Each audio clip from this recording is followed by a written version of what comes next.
E aí pessoal, beleza? Bem-vindos ao canal Coleção Paralela. Eu sou o Rodrigo e hoje a gente vai falar desta curiosa revistinha que eu tenho aqui em mãos. O Homem Borracha e Astro. É uma publicação que tá bem castigadinha, essa que eu tenho aqui, tá bem sofrida, bem martirizadinha, como dá pra ver, né? Mas que eu tenho um carinho por tê-la, sabe? Porque ela mostra uma abordagem sobre os personagens aqui envolvidos que eu acho muito interessante, né? Eu acho muito gostosa de se ter, embora um dos personagens aqui, bom, a própria escolha do da dupla principal dos componentes principais da publicação eu já acho esquisita, né? É uma edição dos anos 80, né? Ó, minha revistinha número 6, segunda série da editora Ebal. E ela traz o Homem Borracha e o Astro. O Astro, curiosamente, é o personagem que algum tempo depois seria chamado de Zenith. Tem um vídeo do qual eu falo esse personagem aqui no canal. É um vídeo dos gibis que eu amei, em que ele aparece numa edição com o Super-Homem. Já tá usando outro uniforme e tal. E recentemente um inscrito comentou comigo que achava que esse personagem durante algum tempo também tinha sido chamado de Starman. Eu até disse que achava que sim, que era possível, mas não tinha certeza. Ainda não tenho, né? Não fui atrás disso para variar. Mas pode até ser, né? Eu não sei por que mudanças passaram, até porque muitas vezes essas mudanças são coisas só aqui do Brasil, né? É só aqui que eles chamam o personagem por um nome na hora de traduzir e tal, e lá, isso nos Estados Unidos, isso nunca aconteceu. Seja como for, vamos ver se a gente descobre aqui o ano da publicação. Aqui, é de 1981, né? É uma revistinha que até parece mais antiga que isso, talvez pelo tanto que está castigada, mas pela própria maneira, né? Sabe aquele estilo Ebal de fazer quadrinhos com esse papel denso, volumoso, aí de uma gramatura alta. O papel interno chega a ser mais denso, mais grosso do que a própria capa, né? É muito curioso, embora sejam basicamente o mesmo material. E esse mix Homem Borracha e Astro, eu não sei se isso era postado desta maneira em alguma revista quando o material vinha lá de fora ou se foi uma escolha da Ebal juntar os dois. Mas é uma das coisas mais nada a ver que existem, né? Aqui atrás traz um anúncio do David Crocker, né? Eu decidi falar dessa revistinha, cara, porque eu acho ela muito curiosa, né? Ela é muito curiosa, é muito engraçada essa escolha.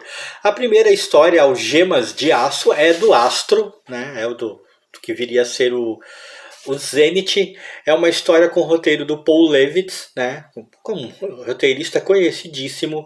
Os desenhos do Steve Ditko, esse então, né, dispensa qualquer apresentação e é o melhor da história, né? A arte do Ditko.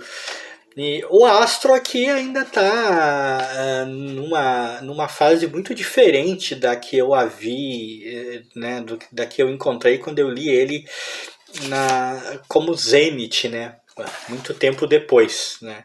Não só o uniforme tá diferente, como a própria posição que ele ocupa, a própria fase da vida do personagem, né? Ele não tinha ainda o cajado que ele viria a ter, aliás, ele tomou posse daquele cajado naquela aventura que eu li do Super-Homem.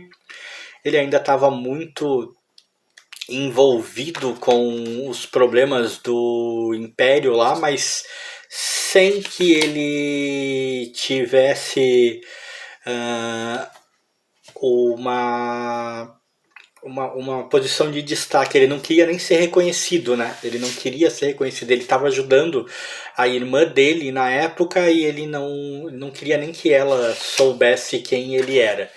Né? Era uma história, cara, com o padrão do quadrinho da época. Curtinha, ingenuazinha, pouca conversa, mais ação do que nunca, né? Pouquíssimas páginas. A trama, é óbvio, deixava o gancho para a historinha a seguir. E todas as historinhas eram bem curtas, bate e volta. E esse era um dos segredos das histórias da época, embora às vezes carecesse de uma certa profundidade, pelo menos elas não descambavam para o dramalhão que hoje em dia tanto me chateia em histórias de quadrinhos. Então me diverte bastante e vale pela curiosidade de encontrar o personagem numa fase muito anterior. Depois tem o Homem Borracha. Eu acho que, com exceção de uma ou outra aparição dele em revistas que eu tenho da Liga da Justiça, em histórias que eu tenho da Liga da Justiça, esse é o único material que eu tenho do cara. A história é escrita pelo Marv Wolfman e os desenhos são do Joe Staton e do Bob Schmidt. Cara, o Wolfman a gente sabe, né, é um puta, né, de um roteirista, é um excelente roteirista, mas esse personagem não me agrada em absolutamente nada. Eu não gosto do Homem Borracha. As aventuras dele, completa e totalmente jogadas pro lado do humor. Aqui tinha, né, sessão de correspondência. As aventuras dele completa e totalmente jogadas pro lado do humor. Essa coisa dele ficar assumindo formas não me agrada, nunca me agradou. Eu conheci o Homem Borracha muito antes de conhecer quadrinhos, né? Quem não lembra do desenho animado? Passava na TV. Né? E o desenho animado já tinha essa pegada 100% humorística e boba. Eu não gostava nem do desenho, para você ter uma ideia. Fui uma criança muito chata. Quando eu me deparei com essa revistinha e eu fui ler muito pela curiosidade. Você vê como as coisas são estranhas. Nunca gostei do personagem, mas eu comprei essa revistinha especialmente por causa dele, porque eu queria ver se nos quadrinhos da época, nos quadrinhos mais antigos, ele tinha aquela pegada boboca do desenho animado que eu havia conhecido. E tinha. Era uma pegada boba. Um humor fora de contexto, pelo menos para mim, com vilões cartunescos, não curti. Né? Ele só confirmou a razão pela qual eu não gostava do desenho animado. E aí você vê, numa revista tão fininha, é uma revista com um total de, vamos ver contigo aqui, cara, 29 páginas, né?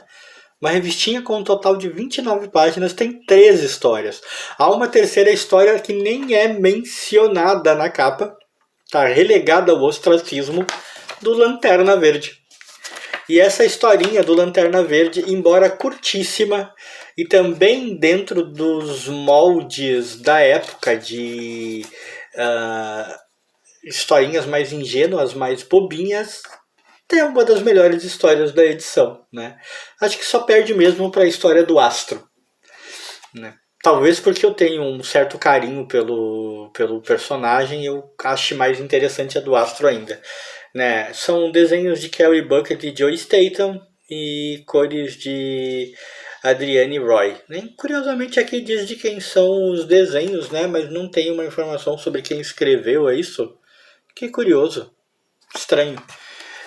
Mas é uma historinha curtinha, bem genérica, bem bobinha, né? Do Lanterna Verde, Hal Jordan enfrentando aí perigos, né? Daquele jeito que só a DC sabia escrever na época. Enfim, falar dessa revistinha é só para falar de uma maneira curiosa sobre fases de personagens que depois se tornaram bem distintas, né? O Homem Borracha, depois eu reencontrei em edições que eu tenho da Liga da Justiça. O personagem ainda tem uma pegada talvez um pouco mais voltada para o humor, mas de uma maneira diferente, né? Mais apelando para uma certa insanidade, né? Para uma certa falta de razão, né? É um personagem maluquete, mas que teve suas capacidades melhor exploradas, né? Que é normalmente o que foi acontecendo com o tempo, quando começou a se primar por roteiros mais rebuscados, né? O Astro, numa fase muito anterior à fase em que eu encontrei anos mais tarde, né? E mostrando os primórdios do personagem. As publicações da Ebal tinham muito dessa coisa de ser, como as da Block, aliás, né? Tinham muito dessa coisa de falta de conexão, de pouca preocupação com continuidade, com até fazer sentido, cara, com ter lógica. Como eu disse, eu não duvido nada que esse material não foi reunido aqui, Homem, Borracha e Astro, apenas pela Ebal, eu não duvido nada disso. né? Que é uma combinação estranha, e se parar para pensar, são dois personagens completamente lado B da editora, da DC, né? Tanto o Astro quanto o Homem Borracha, cara, personagens de terceiro escalão, principalmente na época, mas que aqui estavam aí em revistinha própria, uma tentativa da Ebal de vender, né? Vale como curiosidade, vale como nostalgia, por isso eu peguei na época, mesmo estando detonadinha, por isso eu guardo até hoje. Tenho carinho por essa edição. Queria que vocês conhecessem comigo. Se você gostou, deixa like.